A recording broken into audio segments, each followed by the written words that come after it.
കൂട്ടുകാരെ ഞാൻ വന്നുട്ടോ. നമുക്കൊന്ന് തറവാട് വരെ പോയാലോ? അപ്പം നിങ്ങൾ വിചാരിക്കും എൻ്റെ തറവാടാണെന്ന്. എൻ്റെ തറവാടല്ല കേട്ടോ, നമ്മളെ മാനന്തവാടിയിലെ തറവാട്. ഞാനും അപ്പവും ആദും കിച്ചുമോനും എല്ലാവരും ഉണ്ടായിരുന്നു കേട്ടോ. ഈ ചെറിയ മക്കളെ കൊണ്ട് പുറത്തു പോയി ഫുഡ് കഴിക്കുന്നത് ഒരു ടാസ്ക് തന്നെയാണല്ലേ.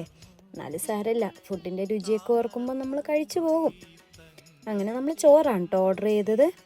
സാമ്പാറും മീൻകറിയും അവിയലും കൂട്ടുകറിയും പൈനാപ്പിൾ പച്ചടിയും മോരുകറിയും പിന്നെ പല പല ഐറ്റംസ് ഉണ്ടായിരുന്നു കേട്ടോ. കൂടെ പപ്പടവും എല്ലാം ഉണ്ടായിരുന്നു. ആദൂട്ടനൊന്ന് രുചിച്ച് നോക്കിയേ. ഫുഡിനോടുള്ള ആക്രാന്തം കൊണ്ടാ തോന്നുന്നു, എൻ്റെ അടിയിലൊക്കെ ഫുഡ് ഇരിപ്പുണ്ടായിരുന്നു. നമുക്ക് നമ്മളെ വീടിൻ്റെ ഉള്ളിൽ നിന്ന് ഫുഡ് കഴിക്കുന്ന ഒരു പ്രതീതി അതാട്ടോ ഇവിടെ. ഒരു കാം ആൻഡ് ക്വയറ്റ്, അവിടുത്തെ അറ്റ്മോസ്ഫിയർ തന്നെ നല്ല അടിപൊളിയാണ് ഗൈസ്. ഇതിൻ്റെ ഡെസ്റ്റിനേഷൻ വരുന്നത് നമ്മളെ ചെറ്റപ്പാലം പെട്രോൾ പമ്പിൻ്റെ ഓപ്പോസിറ്റാണ്. മാനന്തവാടി വരുന്നവർ നമ്മളെ തറവാട്ടിലൊന്ന് കയറിയിട്ട് പോണേ.